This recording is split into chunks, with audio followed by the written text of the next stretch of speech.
नमस्कार दोस्तों, हमारे YouTube चैनल MS प्रजापति में बहुत बहुत स्वागत है।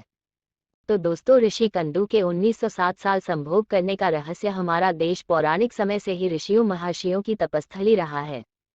हिंदू धर्म ग्रंथों में कई ऐसे ऋषियों महर्षियों का वर्णन मिलता है जिन्होंने अपने तपोबल से मानव जाति के कल्याण के लिए कई तरह के काम किए।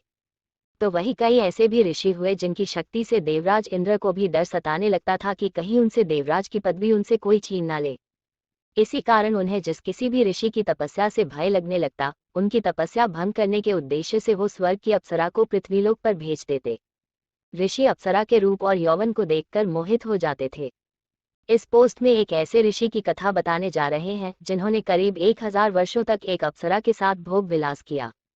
तो आइए जानते हैं ऋषि कंदु के 1907 साल संभोग करने का रहस्य। ऋषि की तपस्या और इंद्र कथा के अनुसार पौराणिक काल में महान ऋषि कंदु हुआ करते थे, जिनका आश्रम गोमती नदी के तट पर था। एक बार की बात है, ऋषि कंदु ने घोर तपस्या करना शुरू किया। वो तपस्या में इतने लीन हो गए कि उन्हें किसी भी चीज का आभास ही नहीं होता था। इस तरह ऋषि को तपस्या में लीन देखकर देवराज इंद्र हमेशा की तरह घबरा गए। उन्हें ये डर सताने लगा कि कहीं ऋषि कंदु उनका स्वर्ग का सिंहासन छीन ना ले। इसी डर के परिणामस्वरूप इंद्रदेव ने ऋषि कुंडु की तपस्या भंग करने के लिए प्रमलोचा नामक की अप्सरा को पृथ्वीलोक पर भेजने का निश्चय किया। एक संध्या नृत्य के बाद इंद्र ने प्रमलोचा को अपने पास बुलाया। फिर उसे अपनी सारी योजना बताई। बिना कोई प्रश्न किए प्रमलोचा इंद्र की योजना के मुताबिक पृथ्वीलोक के लिए प्रस्थान कर गई। प्रमलोचा का आगमन पृथ्वीलोक पर प्रमलोचा सीधे वहां पहुंची जहां ऋषि कंदु तपस्या में लीन थे। फिर प्रमलोचा ने अपनी शरारतों से ऋषि कंदु ध्यान तोड़ दिया। उसके बाद जैसे ही ऋषि की नजर प्रमलोचा पर पड़ी तो वे उसके रूप और सौंदर्य को देखकर उस पर मोहित हो गए और उसे अपने साथ लेकर मंदराचल पर्वत की गुफा में चले गए। उसके बाद ऋषि कंदु प्रमलोचा के सौंदर्य में इतना खो गए कि वो 100 से अधिक वर्षों तक उसके साथ भोग विलास करते रहे। 100 वर्ष बाद एक दिन अप्सरा प्रमलोचा ने ऋषि कंदु से कहा कि हे ऋषि, अब मैं स्वर्गलोक वापस जाना चाहती हूँ, इसलिए आप मुझे खुशी खुशी विदा कीजिए। अप्सरा के मुख से जाने की बात सुनकर ऋषि उदास हो गए और उन्होंने कहा, हे देवी, अभी थोड़े दिन और रुक जाती तो अच्छा होता। ऋषि को उदास देखकर अप्सरा पृथ्वीलोक पर और रुकने को मान गई। फिर ऋषि कंदु ने अगले 100 वर्षों तक उसी गुफा में अप्सरा के साथ भोग विलास किया। फिर 100 वर्षों बाद एक दिन प्रमलोचा ने ऋषि कंदु से कहा, हे मुनि, मुझे पृथ्वीलोक पर आए बहुत समय हो गया, अब तो आप मुझे स्वर्गलोक जाने की आज्ञा दें। ऋषि कंदु उसकी बात सुनकर फिर व्यथित हो गए। बोले, हे देवी, अभी कुछ समय और रोक जाओ, फिर चले जाना। इसी तरह कई 100 वर्ष बीत गए और जब भी अप्सरा प्रमलोचा स्वर्गलोक जाने की बात ऋषि से कहती तो वो किसी तरह उसे मना लेते। वो अप्सरा ऋषि के श्राप से भी डरती थी कि कहीं क्रोध में आकर ऋषि कंदु उसे श्राप न दे दे। उधर महर्षि के काम वासना में लिप्त होने से अप्सरा के प्रति उनका प्रेम नित्य बढ़ता ही जा रहा था। तपस्या पूजा पाठ का त्याग कर दिन रात ऋषि कंदु भोग विलास में डूबे रहते। एक दिन की बात है, ऋषि कंदु बड़ी तेजी से अपनी कुटिया से निकल रहे थे।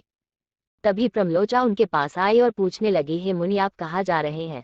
तब ऋषि कंदु ने कहा कि हे भद्रे, दिन अस्त हो चुका है, अतः मैं संध्योपासना करने जा रहा हूँ। अगर ऐसा नहीं किया तो मेरा धर्म नष्ट हो जाएगा। ये सुनकर प्रमलोचा मुस्कुराए बिना ना रह सकी और बोली, हे सब वेदों के ज्ञाता, इतने वर्षों में क्या आज पहली बार सूर्यास्त हुआ है? जो संध्या वंदन नहीं करेंगे तो आपका धर्म नष्ट हो जाएगा। मैं तो आपसे जब से मिली हूँ तब से तो आपने कभी संध्या वंदन नहीं किया है। इस प्रकार के वचन सुनकर ऋषि कंदु बोले, हे भद्रे, नदी के इस सुंदर तट पर आज सवेरे ही तो तुम आई हो। मुझे भली भांति स्मरण है, मैंने आज ही तुमको अपने आश्रम में प्रवेश करते देखा था। अतः अब दिन के समाप्त होने पर सांध्य काल हुआ है, मुझे तो लगता है कि तुम मेरा उपहास कर रही हो। तब प्रमलोचा ने ऋषि से कहा कि हे ब्राह्मण श्रेष्ठ, आपका ये कथन सत्य है कि आपके आश्रम में मैं सवेरे आई हूँ, परंतु आज नहीं।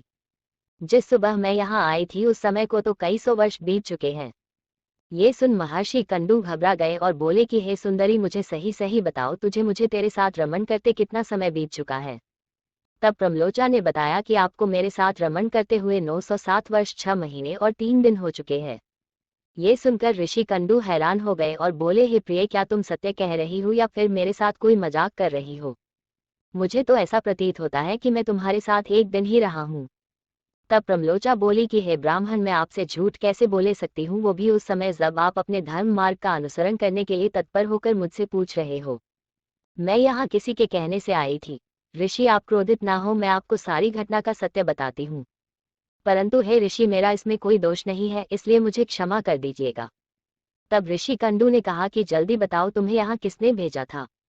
तब प्रमलोचा ने कहा कि आपकी तपस्या से देवराज इंद्र को डर लगने लगा था और उन्होंने ही आपकी तपस्या भंग करने के लिए मुझे यहाँ भेजा था। प्रमलोचा के मुख से ऐसे वाक्य सुनकर ऋषि कंडू व्याकुल हो गए और बोले कि धिक्कार है मुझ पर, मेरा धर्म नष्ट हो गया। एक स्त्री ने मेरी बुद्धि को भ्रष्ट कर दिया। इस स्त्री के संग से मेरा समस्त जीवन का तप नष्ट हो गया। इसलिए हे पापिन स्त्री, अब तू जहाँ चाहे जा सकती है, क्योंकि तुझे इंद्र ने जिस कार्य के लिए भेजा था वो कार्य संपन्न हो गया। तूने मेरा तप नष्ट कर दिया है। महर्षि को इस तरह क्रोधित देख प्रमलोचा भय से कांपने लगी, जिस वजह से उसका पूरा शरीर पसीने से भीग गया था।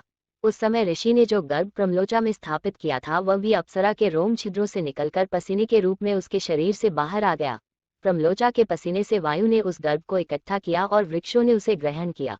सूर्य की किरणों से पोषित होकर वह धीरे धीरे बढ़ने लगा। फिर समय पूरा होने पर उस वृक्षाग्री से मिरिशा नामक कन्या उत्पन्न हुई, जो ऋषि कंडू, सूर्यदेव तथा वायु की पुत्री कहलाई।